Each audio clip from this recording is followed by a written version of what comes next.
This is a personal issue for every woman and every man. And what I'll tell you is, as much as I'm pro-life, I don't judge anyone for being pro-choice, and I don't want them to judge me for being pro-life. Nikki Haley, of course, a GOP presidential candidate, really tried to be careful and a little more moderate in her messaging in regard to reproductive rights and abortion as she was on that debate stage. And according to sources within the GOP, she's doing what strategists are urging all Republican candidates to do. Now, before we get deeper into the details, Cenk, thoughts? So I thought she gave a really good political answer where she framed it in the best possible light for Republicans. But, and we'll give you the full answer in a second, we're not judging on this issue. Now we're not judging. When you guys are losing every ballot initiative and you guys are losing in the polling and you guys are losing elections, all of a sudden we're not judging. Earlier, just a minute ago, we were all baby killers. Yeah. I remember a lot of judgment on this issue. And it's interesting the turn that you took for all of a sudden to not judging. People be turning. And it is definitely politically motivated. Remember, this third GOP primary debate happened on the heels of basically races in states like Ohio, Virginia, where it was very clear that the restrictions on abortion and the retaliation of voters as a result of that was very much real. And so you can kind of see how they're changing their messaging, with one exception, and that was Tim Scott. 100% pro-life. I have had 100% pro-life voting record. I would certainly, as President of the United States, have a 15-week national limit.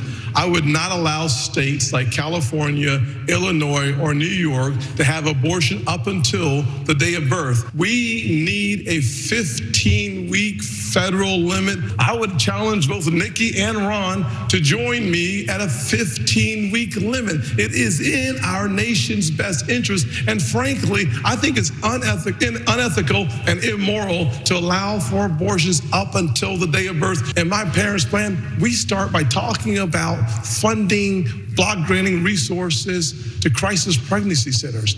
Crisis pregnancy centers, of course, are these establishments that make it appear as though they're abortion clinics, so women get tricked into going. You see people wearing like white lab coats as if they're doctors, but they're not actually doctors. They're propagandists and far right wingers who essentially use propaganda and oftentimes lies about what abortion leads to in order to dissuade women from getting abortion. So that is what Tim Scott would like to bolster. So he's going in the opposite direction of what GOP strategists are urging the candidates to do. And I think there's a very real reason why he's doing it. I think it's intentional, and I think that there's a strategy at play. We'll get to that in just a moment. But first, I do want to get to the GOP sources who say that they're trying to soften their messaging on reproductive rights. 3 GOP sources told NBC News that the party operatives fighting to win control of Congress are making a concerted push Wednesday to encourage Republicans to make clear to voters in speeches and TV ads that they don't favor a national ban on all abortions. A source familiar with the National Republican Senatorial Committee strategy said this following: the NRSC is encouraging Republicans to clearly state their opposition to a national abortion ban and their support for reasonable limits on late-term abortions when babies can feel pain, with exceptions for rape, incest, and life of the mother. So basically what Roe v. Wade allowed for. I was gonna say the same thing, Anna. I read that quote and I thought, wait, so you're not for a national abortion ban and you're just against late-term abortions. Right, which is Roe v. Wade. You know what that's called? That's called being pro-choice. That's literally the pro-choice position. Yeah. Pro-choice doesn't mean that you're in favor of abortion all the way up to birth, or in the lunatic minds of Republicans after birth. No, it's trimesters. Roe v. Wade said it's legal in the first 2 trimesters, illegal in the 3rd trimester, where it would be a late-term abortion. So thank you, Republican Party and all of its consultants, for telling people pro-choice is correct. Exactly, and so since there's really no difference between what they're being urged to message now and what this country enjoyed prior to the reversal of Roe v. Wade, how exactly are Republicans gonna differentiate themselves from Democrats on this issue? Get a load of this, let's put that graphic back up, it's the last part of it. They're encouraging candidates to contrast that position with Democrats' support for taxpayer-funded abortion without limits. What? So as you guys all know, or maybe you don't, who knows? Because Republicans are actually really good at messaging and they're persistent in messaging lies over and over again. And then it doesn't help when you have idiotic far left people who like to stream and then they go on Tim Pool's show and claim that super late term abortions, even up to the minute that the person is about to give birth, should be legal. No one agrees with that. No one in the Democratic Party agrees with that. That is not the Democratic Party's stance. And we have something known as the Hyde Amendment, which prevents the use of taxpayer money on abortions. So the notion that that's what Democrats are pushing for is ridiculous. There have been cases of Democrats pushing for it in very limited instances. But if that's what they're trying to do here, I don't know how successful they're gonna be, because remember, let's take a look at that state map, okay? Let's go to graphic 4 here. So what you're looking at is all the different states that have either restrictions or full-on bans on abortion. So that is what is hurting the Republican Party right now. And you know what I say to that? Good. So the dark red represents the states that have a full ban on abortion.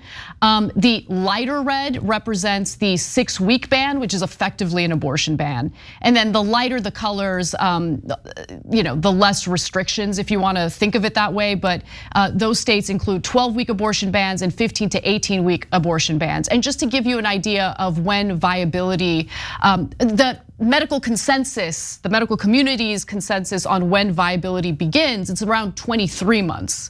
But nonetheless, there are all those restrictions. People are now dealing with it, and it's not just affecting the women who are seeking abortions, it's also affecting their entire families. It's affecting the men that they're partnered with or maybe aren't partnered with. And so people are upset about this. And I didn't know if it was still going to hurt Republicans in the elections that happened this week, but clearly they did. And clearly the abortion bans and restrictions hurt Republicans during the midterm. So the question is, will it still be the case during the 2024 elections? And that is what GOP strategists are trying to prevent by softening the message. Yeah, and so Nikki Haley did a good job of softening that message, where she explained, I'm pro-life, and here's the reasons, and faith, and my kids, and my husband, etc. But I believe in democracy. Well, do you? Right? I believe I want to win. Exactly. Ding, ding, ding, ding. Okay, so. But one more hilarious thing about the pro-life versus pro-choice framing that the Republican consultants are pushing, they're saying, well, you shouldn't say pro-life anymore because people think that pro-life means that you're for a full ban on abortion, like a 6-week ban along those lines. You know why people think that? Because that is the pro-life position. Yep. It's either complete ban or a 6-week ban, which is in essence a complete ban, right? And they're like, but pro-choice, the Democrats are not getting dinged for saying pro-choice. That seems to be a popular position because when they say pro-choice, people get the sense that they mean that you could have that you can make abortion. A decision about your life, that you can about make a your decision body, about your life for the first 2 trimesters, but that they're not okay with late-term abortions. Yeah, that's because that is what pro-choice means. Yeah. In other words, they're like, we have a big problem here. The entire country agrees with the Democratic position and not our position. So now you're gonna have to switch all the words and find new ways to lie to them so we still oppress them, but they don't realize we're oppressing them. Get a load of this. A GOP strategist working on House races said vulnerable members in the party should handle abortion with nuance, compassion, and empathy. Yeah, the same strategists who for decades were telling them, just call them baby killers, and we'll say they're murdering all the babies and we'll put posters up and that'll drive them to our party. And then at that point, of course, we'll give tax cuts to the rich. Now, I also want to go to these 2 videos because they're incredible. Let's start off with the Senate Leadership Fund president. It's a Mitch McConnell aligned Senate Leadership Fund, and just listen to what he has to say. Republicans have a continued problem with the politics of abortion, and we've been saying since June that the party is going to have to start to deal with that more effectively, or we're going to have more election nights like last night. I do think that the pro-abortion forces are able to create this choice between no abortion access and abortion access, and voters will go in that direction. To counter that, Republicans are going to have to talk about what they believe in, which is some amount of abortion access, in fact, quite a lot under a 15-week limit, versus absolutely no legal protections for the life that's inside the womb. Unless unless that happens, unless Republican candidates and politicians really start to talk about where they are and persuade people, they're not going to win on that issue. And he's not the only one saying that. So is Jeanine Pirro over at Fox News. The issue of abortion is one that Republicans either have to get straight on or they're going to lose on it. And the way they lose, they can't ignore it. They can't make believe it's not there. So the question is, how do you handle it?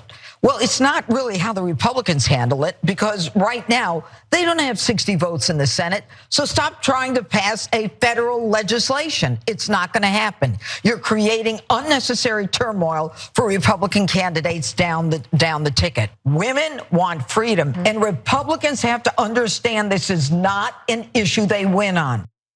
I mean, she's right. But where was all this commentary earlier? I mean, this is a thing that amazes me, Cenk, because I remember prior to the reversal of Roe, I remember talking about the polls. I remember talking about where the hearts and minds of American voters are, including our friends across the aisle. Do they care about these voters at all? Or were they just hell-bent on listening to the most extreme wing of the Republican voting base? Yeah, so I want to say two things about that.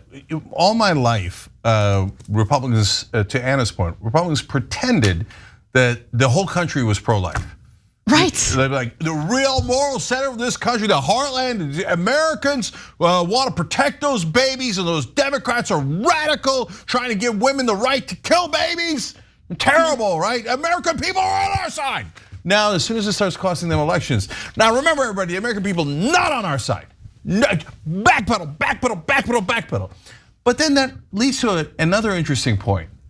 Wait, if that's your principle of being quote unquote pro-life, and you told us your whole lives that this was the most important issue in the world for you because you had to protect those babies, and life begins at conception. Oh my God, it's so important to babies, right? But now you're willing to totally throw that policy under the bus. It's amazing. Oh, it's because you never cared about the babies. You never cared about this issue. You were just using it as a way to get your base to vote for you so you could do more corporate tax cuts. It was a political tool, and now it has become the Democrats' political weapon. Yes, now that it's a liability, you see what the real values of the Republican Party are. They don't care about abortion, they never did. All they care about is what is the best way to get the rich and the powerful more money, more tax cuts, more deregulation, and more power. Before, when abortion helped them to do that, they ran on abortion. Now that it's hurting them in their effort to get more tax cuts for the rich, they say, okay, now throw abortion under the bus. Who cares? We don't care. Because it was never their goal. Their goal was always to deliver for the wealthy in this country. And look, I remember fairly recently seeing headlines about how Trump is making a big mistake because he is basically giving the evangelical organizations who are demanding a federal abortion ban the middle finger. But this is where, to your chagrin probably, I'm gonna give Trump some credit, because this is where his instincts, his good instincts, show, right? All Trump cares about is winning. Let's just keep it real, right? So I'm not saying this as if he's a good guy and he's motivated by his moral convictions. No, he sees, oh, I guess the reversal of Roe really hurt the Republicans. I think now it's time to reject the like evangelicals who are demanding a federal abortion ban. So on multiple occasions, he's like, no, I'm not gonna pursue a federal abortion ban. And they're livid about it. But he's smart enough to understand there's a giant group of people here that I'm trying to appeal to. And then there's this tiny extremist group over here that sure could be helpful to my presidential run, but certainly not as important as this giant group of people who wanna maintain reproductive rights and they wanna leave it to the states. Yeah, so last thing on that is also important, because Donald Trump has no principles at all. I'm not just saying that as an attack on him. I'm gonna remind you, when he was running in 2016, he told Chris Matthews in an interview that women who have abortion should be locked up. Right, I remember that. So he had the most extreme position on abortion. So why is he doing that? But I will give him some credit here to some degree. I agree with you, Anna, that he's being, I can't say smart. He's being correct on the strategy here, okay? Because back then, he was trying to win a primary, and he was the underdog, at least in the eyes of the media. And so he was trying to win the evangelical base over by going, oh yeah, I'll even lock those women up. I hate women more than you hate women, right? You should see what I do to women, which to be fair, is correct. Now he doesn't work. He's not worried about a primary. He's got like a 50-point lead. He's trying to win the general election. So he's like, abortion, I never cared about it. We shouldn't even be talking about it. Abortion ban, no way, man. I already gave you the Supreme Court. You already got the Roe thing. I don't care at all now about abortion. Yeah, and it's correct strategy. It is correct strategy, and it's even a little smarter than that because he keeps saying, look, you guys wanted me to leave it up to the states, reverse Roe, so the states can decide. Now the states are deciding, so get off me. Like that's basically what he's saying, and it's a way of kind of threading the issue without like saying he's pro-abortion or anti-abortion. Yeah, so what's his actual policy position? Who knows? No, Trump has no actual policy positions. His position is, what's in it for me? Okay. But Cenk, to be fair, that's almost every politician. That's fair. But others do a better job of pretending they have principles. But by the Trump, way, to be fair to him, is a little bit more transparent about it. He's like, I'm for this and I'm for that. Who cares? Just elect me, give me power and fame. Yeah, no, he's super brazen about it, and I think that also appeals to his supporters. But the final thing I'll say is, this is democracy, though, right? Right? Because we're getting on their case for not having any principles, but in reality, what they're doing is they're listening to the voters, and the voters do not want full bans on abortion. And they are changing their stance in response to what the voters want. That's democracy, no? Yeah, well, they just discovered it. But at the end of the day, remember, they're just using that as a way to get in to do something else the voters don't want, which is tax cuts for the rich. Very true, very true. Thanks for watching. If you become a member, you get to watch all this ad-free, except for, of course, this ad. Still, hit the join button below.